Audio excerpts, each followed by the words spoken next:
के पाठक हमेशा सुर्खियों में रहते हैं। सुर्खियों मतलब अपना सोशल मीडिया पर ही देख लो, बिहार में देख लो, बहुत ज़्यादा सुर्खियों में है ना, सुर्खियाँ बटोर रहे हैं। देखो इसीलिए हम आप लोग को कहते हैं शिक्षा का मतलब सिर्फ शिक्षा का मतलब जॉब करना नहीं है, शिक्षा का मतलब सही गलत को पहचान पाना है, ठीक है ना। तो इस उद्देश्य से पढ़ोगे तो सब कुछ ठीक होगा। आगे जाकर अभी देखो, अभी आप लोग बीपीएससी की तैयारी कर रहे हैं, बीपीएससी में मान लो एसडीएम बन जाओगे, है ना, आधा कलेक्टर होता है तो एसडीएम बनोगे, फिर उसके बाद फिर प्रमोशन होगा, फिर डीएम भी बनोगे, डीएम बनोगे, जिला चलाओगे, तो फिर कानून का ज्ञान होना चाहिए, नहीं होना चाहिए? क्या उन दोनों पर एक जैसा कानून लागू होना चाहिए? नहीं होना चाहिए। अगर नहीं लागू हो रहा है एक जैसा कानून, तो क्या उसको असमानता कहोगे? नहीं, वो भी समानता है, असमानता नहीं है। कैसा समानता है? अनुपातिक समानता। अगर मान लो ऐसी स्थिति में बच्चे को कुछ हो जाता है, इसका जिम्मेवार कौन है? के पाठक। तो देखिए ये है के पाठक, ठीक है, शिक्षा विभाग के अपर मुख्य सचिव, एसीएस इसको बोलते हैं, एडिशनल चीफ सेक्रेटरी, ठीक है। अब इनसे संबंधित टॉपिक आज क्यों हम लोग लाए हैं? तो इससे संबंधित हम लोग टॉपिक इसलिए लाए हैं कि अभी शीतलहरी को देखते हुए बहुत ठंड पड़ रहा है, ठीक है। तो शीतलहरी को देखते हुए बिहार के अलग अलग जिलों में जिला अधिकारियों के द्वारा, ठीक है, स्कूल को बंद करने की घोषणा की गई है, ठीक है, क्लास 1 से लेकर के 8 तक, ठीक है। उसके बाद के पाठक आते हैं, ठीक है, ये अपना कुछ पक्ष रखते हैं कि ये गलत है, ऐसा नहीं होना चाहिए, ठीक है। ये सारा बात हम लोग अभी करेंगे, ठीक है। तो इन्होंने ऐसा बयान दिया और जिला अधिकारियों को यह आदेश जारी किया, सूचना जारी किया कि आप जो स्कूल बंद करने का घोषणा किया है इसको वापस लीजिए, ठीक है। किन तर्क के आधार पर कहा, तो इस तर्क को हम अभी कुछ देर में देखेंगे। सबसे पहले जानते हैं कि के पाठक हैं क्या। तो आपको पता चल गया 1990 बैच के आईएएस अधिकारी हैं ये, ठीक है, समझ में आ रहा है ना बात? 1990 बैच के आईएएस अधिकारी हैं के पाठक। के पाठक हमेशा सुर्खियों में रहते हैं। क्यों सुर्खियों में रहते हैं? क्योंकि इनका जो है ना मिजाज कुछ कड़ा है, कड़े मिजाज के अफसर हैं, है ना। शिक्षा विभाग में ये कुछ अच्छे भी काम किए हैं, है ना, अभी भी अच्छे काम करने का प्रयास करते हैं, लेकिन फिर भी हो जाता है मिस्टेक कहीं ना कहीं, है ना। तो अब अगर इनकी हम वर्तमान स्थिति देखें तो ये शिक्षा विभाग के अपर मुख्य सचिव हैं, एडिशनल चीफ सेक्रेटरी, ठीक है। अब इनसे संबंधित विवाद क्या है? तो विवाद देखो क्या है, क्या शीतलहर केवल स्कूलों में ही गिरती है? इनका ये कहना है कि आप जो मतलब जिला अधिकारी जो बंद करने का आदेश दिया स्कूल, तो इनका कहना ये है कि क्या शीतलहर सिर्फ स्कूलों में ही गिरती है ना। तो देखो इन पर इन्होंने पूरा देखते हैं कि इन्होंने क्या किया। अलग अलग आप सोशल मीडिया पर देखोगे, अलग अलग जैसे न्यूज़ से संबंधित जो आर्टिकल दिया होता है वो अलग अलग है, लेकिन बात एक ही है, ठीक है। तो यहाँ पर देखो क्या है, क्या कह रहा है के पाठक ने यह कहा कि जिला दंडाधिकारियों ने जिस तरह का आदेश धारा 144 में पारित किया, देखो धारा 144 पारित किया गया, ठीक है। तो इसी धारा 144 के माध्यम से जिलाधिकारी अपना आदेश जारी किया, ठीक है। तो उन्होंने वो कह रहे हैं कि जिस तरह का आदेश धारा 144 में पारित किया गया है उसमें केवल विद्यालय को ही बंद किया गया है, उसमें केवल विद्यालय को ही बंद किया गया है, लेकिन अन्य संस्थाओं जैसे हो गया, जैसे मान लो कोचिंग संस्थान हो गया, सिनेमा हॉल हो गया, मॉल हो गया, दुकानें हो गया, और भी जो भी व्यापारिक संस्थानें हैं आदि, है ना, तो इनकी गतिविधियों अथवा समय को नियंत्रित नहीं किया गया। ऐसे में जिला प्रशासन से यह पूछा जा सकता है कि ये कैसी सर्दी शीतलहर है जो केवल विद्यार्थियों में ही गिरती है, केवल विद्यालय में ही गिरती है, कोचिंग संस्थानों में नहीं गिरती है। इन कोचिंग में हमारे ही विद्यालय के बच्चे कक्षा 4 से लेकर 12 तक पढ़ने जाते हैं। तो इनका ये कहना है, समझ आया बात? इनका ये कहना है कि क्या शीतलहरी सिर्फ विद्यालय में ही गिरती है? और भी संस्था है जैसे मॉल हो गया, सिनेमा हॉल हो गया, वहाँ भी तो ठंड गिरती है, तो उसको बंद करने का आदेश नहीं दिया गया, या उसका समय निर्धारण करने समय को लेकर के कोई नियम नहीं बनाया गया, है ना। तो उनका ये कहना है। तो अब आपको ये डिसाइड करना है कि इनका जो ये तर्क है ये सही है या गलत है, ठीक है, समझ आ गया बात? कहना कि अगर इनका कहना यह है कि अगर इन्होंने ऐसा किया तो इनको जो है, अगर न्यायालय में अगर इसको चुनौती दिया जाता है तो न्यायालय में इसका जो इन्होंने जो धारा 144 लगाया, ठीक है, तो उनको सही साबित करना पड़ेगा, है ना। तो इन्होंने इन सारी चीज़ों को अपना आधार बनाया और इस आधार पर कहा कि स्कूल खोलना चाहिए। अगर स्कूल बंद होगा तो सारा चीज़ बंद होना चाहिए। अगर ओवरऑल हम बात करें, इनका कहना है कि समानता होना चाहिए।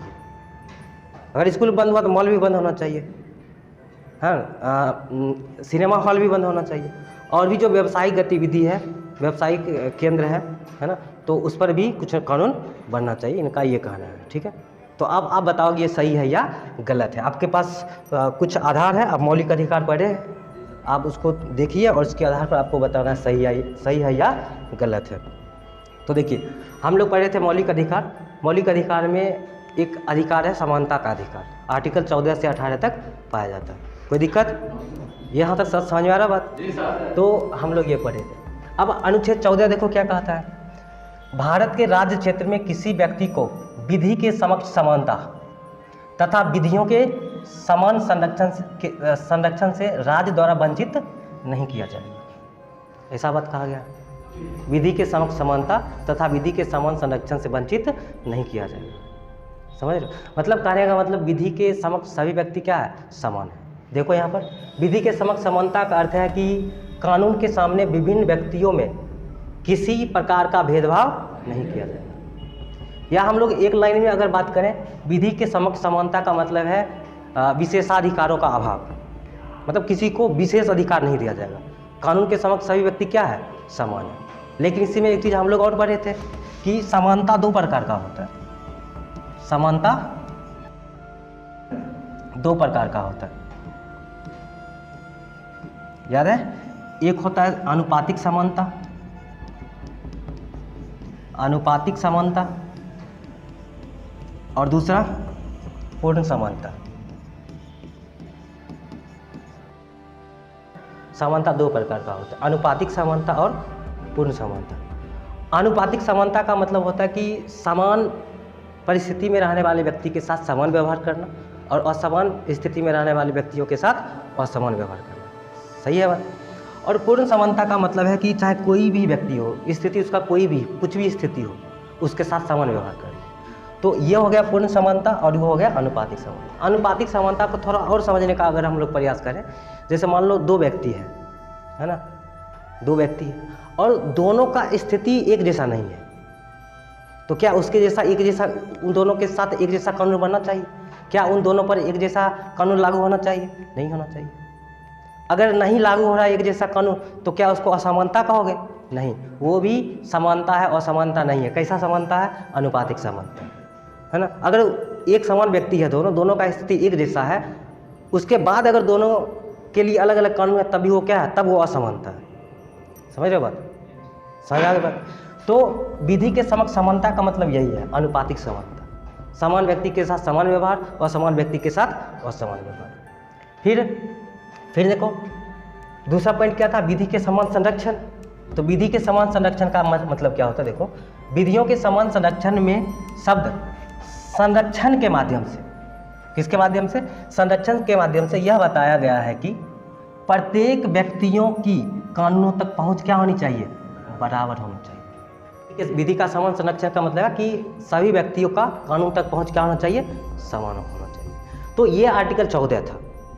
ठीक है, एक आर्टिकल और देखेंगे 15, तब स्पष्ट होगा ये बात। ठीक है, तो देखते हैं आर्टिकल 15। आर्टिकल 15 में देखो, आर्टिकल 15 में क्या दिया हुआ है? तो आर्टिकल 15 में ये दिया, जैसे हम आर्टिकल 14 पर है, तो आर्टिकल 14 में जो कहा विधि के समक्ष समानता या विधि के समान संरक्षण, तो इसको और विस्तृत करके आर्टिकल 15 में बताया गया। ठीक है, तो देख लो, अनुच्छेद 14 में दिए गए समानता के अधिकार को विशिष्ट क्षेत्र में लागू करता है। कौन? अनुच्छेद 15। अनुच्छेद 15 क्लॉज 1 में जाओगे, अनुच्छेद 15 क्लॉज 1 क्या कहता है? ध्यान से समझो, अब यहाँ से बात स्पष्ट होगा। आर्टिकल 15 क्लॉज 1, आर्टिकल 15 क्लॉज 1 के तहत यह कहा गया है कि राज्य को यह आदेश दिया गया है कि वह केवल धर्म, देखो यहाँ पर ध्यान दो, केवल राज्य को यह आदेश दिया गया है कि वह केवल धर्म, मूल वंश, जाति, लिंग तथा जन्म के आधार पर नागरिकों के साथ भेदभाव नहीं करेगा। मतलब राज्य को यह आदेश दिया गया कि अगर देखो किसी मतलब भारत का अगर कोई नागरिक है, ठीक है, तो उसके साथ धर्म, मूल वंश, जाति, लिंग, जन्म स्थान, केवल इसके आधार पर भेदभाव नहीं करोगे। अगर दूसरा कोई मामला है तो उसके आधार पर भेदभाव किया जा सकता है, लेकिन इन चीज़ों के आधार पर भेदभाव नहीं करोगे। कौन सा आर्टिकल कहता है? Article 15 clause 1। फिर आर्टिकल 15 क्लॉज 3 देख लो। 3 क्या कहता है? यह अनुच्छेद, कौन सा अनुच्छेद? अनुच्छेद 15 क्लॉज 3। यह अनुच्छेद 15 क्लॉज 1 में दिए गए नियमों का अपवाद है। 15 क्लॉज 1 क्या कह रहा है? नागरिकों के बीच धर्म, मूलवंश, जाति, लिंग, जन्म स्थान के आधार पर भेदभाव नहीं किया जाएगा। 15(3) कहता है ये इसका अपवाद है। क्या कहता है? अनुच्छेद 15 क्लॉज 1 में दिए गए नियमों का अपवाद है। इसमें क्या कह रहा है?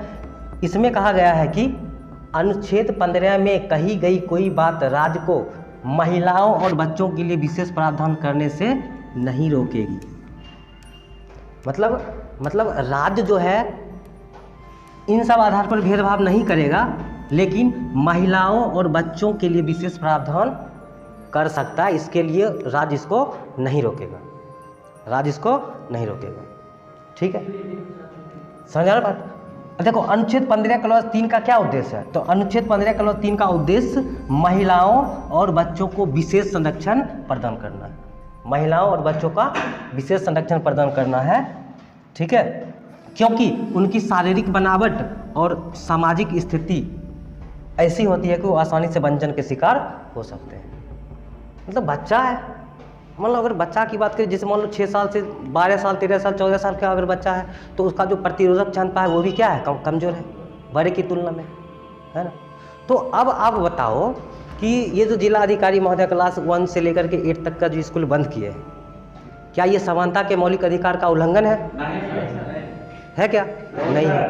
क्यों नहीं है? देखो उन्होंने ऐसा तो नहीं किया कि सारा क्लास बंद होगा, 11, 12, 9, 10 सब क्लास बंद होगा, ऐसा तो उन्होंने नहीं किया। उन्होंने क्या कहा? सिर्फ 1 to 8 तक का क्लास बंद किया।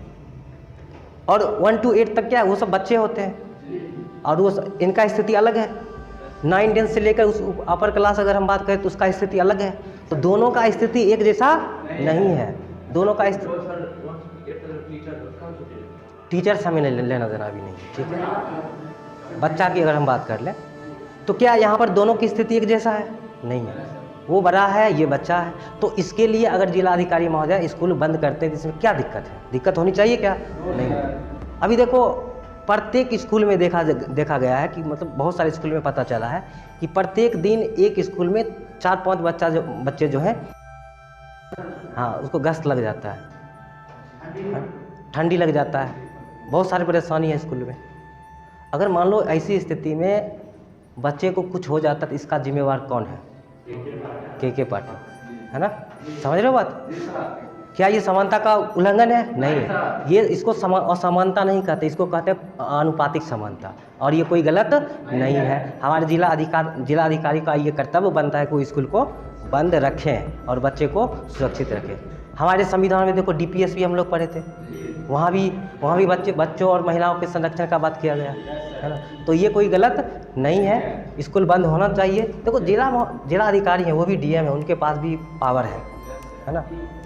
उनका अपना जिला है, वो अपने अनुसार जिला को चलाएंगे, है ना, और वो उतना समझ होता है उनके पास, ठीक है। तो इस पर रोक नहीं लगनी चाहिए, ये गलत है ना। तो क्या लगता है आपको कि ये सब बात है या इसके पीछे कोई पॉलिटिकल रीज़न है? पॉलिटिकल रीज़न है ना। क्यों है ये आप लोग तो जानते ही हैं ठीक से, है ना। तो बस यही चीज़ है, तो यही चीज़ आप लोग को समझना है। आप सोशल मीडिया पर देखोगे के पाठक ये कर दिया, के पाठक वो कर दिया, ये कर रहे हैं, वह कर रहे हैं। इतना दिन से कहाँ थे ये लोग? पता है आपको बिहार का शिक्षा व्यवस्था सबसे खराब है। देखो समय के साथ सब जगह स्थिति सुधार होते जा रहा है, ठीक है, लेकिन बिहार उसके अपेक्षा फिर भी क्या है? बहुत कमज़ोर है। अगर आपको ये सब करना है तो बहुत पहले से करना। 2013-14 में ही इंटर पास है, सर्टिफिकेट दिखाओ, नौकरी पाओ, टीचर बन जाओ। सर्टिफिकेट देकर के टीचर बनाया जा रहा था। अभी देखो बहुत सारे कुछ ऐसे टीचर से हमको टीचर के बारे में पता चला है, वो अब पता चलता है कि अब हम ABCD सीखें ठीक से। अब जाकर के ABCD कंप्लीट हुआ है उसका, वैसे टीचर को यहाँ पर बहाल कर दिया। अभी यहाँ पर शिक्षा की बात कर रहा है, 1 सप्ताह बंद हो जाएगा तो क्या बिगड़ जाएगा? बच्चे देश के भविष्य होते हैं, ठीक है।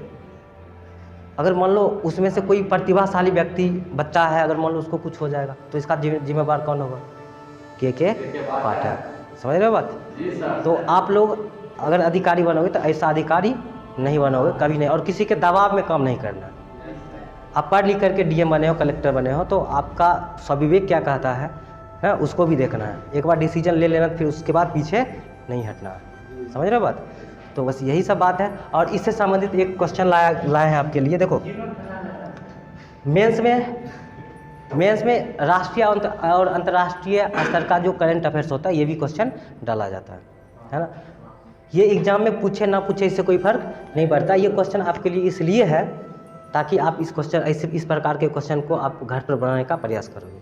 ठीक है, तो देखो क्वेश्चन ये है, हाल ही में बिहार के कई जिलों में ठंड के बढ़ते प्रकोप को देखते हुए जिला अधिकारियों ने स्कूल बंद रखने का आदेश जारी किया, जिसे शिक्षा विभाग के अपर मुख्य सचिव द्वारा इस आदेश को वापस लेने की घोषणा की गई है।